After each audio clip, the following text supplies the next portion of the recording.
Good morning everyone. Hope you all are well and safe. As you remember that we had started our 9th chapter of first flight, that is Madam Rides the Bus, and we had completed 2 parts of the chapter. So today we will start the 3rd part. So listen it carefully. Her first journey brought careful, painstaking, elaborate plans she had to make for it. She had thriftily saved whatever stray coins came her way, resisting every temptation to buy peppermints, toys, balloons and the like, and finally she had saved a total of 60 paise. How difficult it had been, particularly that day at the village fair, but she had resolutely stifled a strong desire to ride the merry-go-round, even though she had the money. Here thriftily means spent money carefully. Resolutely stifled means suppressed or controlled with determination. Undoubtedly, she had put innumerable amount of effort in planning and saving for her first ever bus journey. It was a dream ride for her. For whom? For Vali. She resisted every temptation, ranging from peppermints, toys, balloons to merry-go-round at the village fair. After so many efforts, she finally saved 60 paise. After she had enough money saved, her next problem was how to slip out of the house without her mother's knowledge. But she managed this without too much difficulty. Every day after lunch, her mother would nap from about 1 to 4 or so. Vali always used these hours for her excursions as she stood looking from the doorway of her house, or sometimes even ventured out into the village. Today, these same hours could be used for her first excursion outside the village. Ventured out means went cautiously or courageously. When the financial obstacle had been dealt with, the next problem was to be able to sneak out without any noticing. Usually, Vali's mother used to sleep from 1 to 4 every afternoon. Vali used to benefit from this and used to go for excursions in the village. This time it could be used for an excursion outside the village. The bus rolled on. Now cutting across a bare landscape, now rushing through a tiny hamlet or past an odd wayside shop. Sometimes the bus seemed on the point of gobbling up another vehicle that was coming towards them, or a pedestrian crossing the road. But lo, somehow it passed on smoothly, leaving all obstacles safely behind. Trees came running towards them but then stopped as the bus reached them and simply stood there helpless for a moment by the side of the road before rushing away in the other direction. Hamlet means a small settlement with a few houses. Gobbling up to swallow or eat hastily. Now the bus reached an area which didn't have trees. It was barren land with a few shrubs here and there. It crossed a small settlement and a shop by the road. As the bus went with high speed, Wali thought that it would swallow the oncoming vehicles and pedestrians, but it passed safely, crossing all hurdles. When the bus was moving, it seemed as if trees were rushing towards the bus and would stop. Pedestrian, it passed safely, crossing all hurdles. When the bus was moving, it seemed as if trees were rushing towards the bus and would stop as soon as the bus reached them. As the bus crossed them, it appeared as if the trees were running away from the bus. Suddenly, Wali clapped her hands with glee.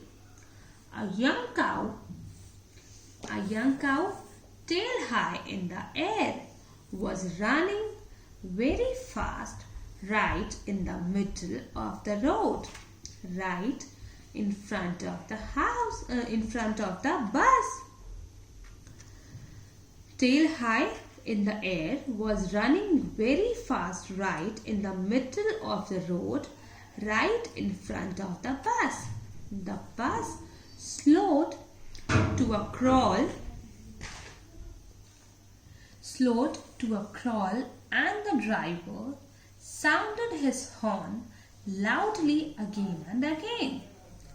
But the more he honked, the more frightened the animals became, and the faster it galloped, always right in front of the bus.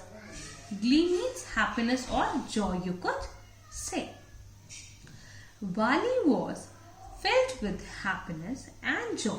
Suddenly, a cow came running in the middle of the road, right in front of the bus.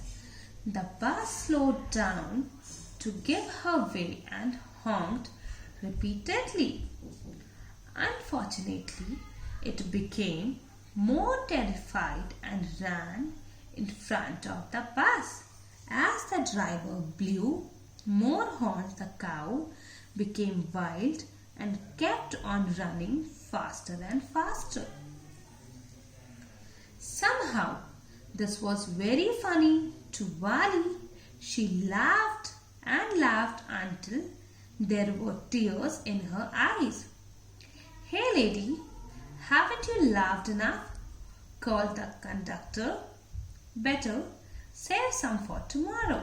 At last, the cow moved off the road, and soon the bus came to a railroad crossing. A speck of a train could be seen in the distance, growing bigger and bigger, and it drew near. As it drew near, then it rushed past the crossing gate with a tremendous roar and rattle, shaking the bus. Then the bus went on and passed the train station. From there, it traversed a busy, well laid out shopping street and turning, entered a wider thoroughfare. Such big, bright looking shops, what glittering displays of clothes and other merchandise. Such big crowds struck dumb with wonder while he gaped at everything. Thoroughfare means a busy public road. Merchandise, things for sale. Railroad, crossing an intersection where a railway line crosses a road or path. Okay, so here it is said that Wali found the cow incident extremely humorous and laughed to the extent that brought tears to her eyes. Again, the conductor teased her by telling her that it was enough for the day and she should have some laughter for the next day. Somehow the cow went off the road on its own and the bus stopped at a level crossing from where the train was visible as a tiny dot. As the train came nearer, it grew larger. The train passed with a huge roar, thus shaking the entire road and the bus along with it. The bus started. Somehow the cow went off the road on its own and the bus stopped at a level crossing from where the train was visible as a tiny dot. As the train came nearer, it grew larger. The train passed with a huge roar, thus shaking the entire road and the bus along with it. The bus started moving and reached a narrow street. On taking a turn, it reached a wider road. There were big and brightly lit shops on the road that displayed merchandise for sale. Wali was attracted towards all the lights and decorations. She glanced at each and everything. Then the bus stopped and everyone got off except Wali. "Hey lady," said the conductor, "aren't you ready to get off? This is as far as your 30 paise takes you." "No," Wali said, "I am going back on this same bus." She took another 30 paise from her pocket and handed the coins to the conductor. "Why, is something the matter?" "No, nothing the matter. I just felt like having a bus ride, that's all." "Don't you want to have a look at the sights now that you are here all by myself?" "Oh, I would be much too afraid." Greatly amused by the girl's way of speaking, the conductor said, "But you were not afraid to come in the bus." "Nothing to be afraid of about that," she answered. Here the bus arrived at the destination and everyone except Wali deboarded the bus. The conductor informed her that this was the last stop and just then she took out another 30 paise from her pocket to buy a ticket back to her place, back to her village. She expressed that she only intended to take a bus ride, and upon being asked to wander nearby, she told him that she was too afraid for that. She was too afraid for the same. Conductor, while maintaining his nature all throughout the journey, replied by saying that she wasn't afraid to travel alone in the bus. without anyone's help. Then why she was afraid of roaming in the town? To this, Wali replied confidently, as far as the bus ride was concerned, there was nothing to be afraid of in that. Well, then why not do that? Why not go to that stall over there and have something to drink?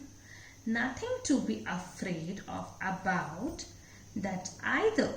Oh no, I couldn't do that. Well, then let me bring you a cold drink. No, I don't have enough money. Just give me my tickets. That's all. It would be my treat and not cost you anything. No, she said firmly. Please no. The conductor shrugged and they waited until it was time for the bus to begin the return journey. Again there were not many passengers. Here the conductor asked her if she wished to have a drink at the nearby stall or if he could bring her a drink if she was afraid to go out of the bus. But Wali told her that she didn't have enough money. The conductor insisted on it being his treat, but Wali denied. You know what is deny? Deny मतलब किसी चीज के लिए मना करना.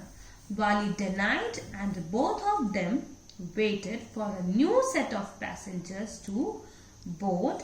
This time there were few passengers. Like this, we have completed the third part of the chapter, and the onlyest part which is left is the fourth part. So on next class we will discuss or we will read the fourth part and complete the chapter and discuss questions of the chapter also. Okay, thank you class. Stay home, stay safe.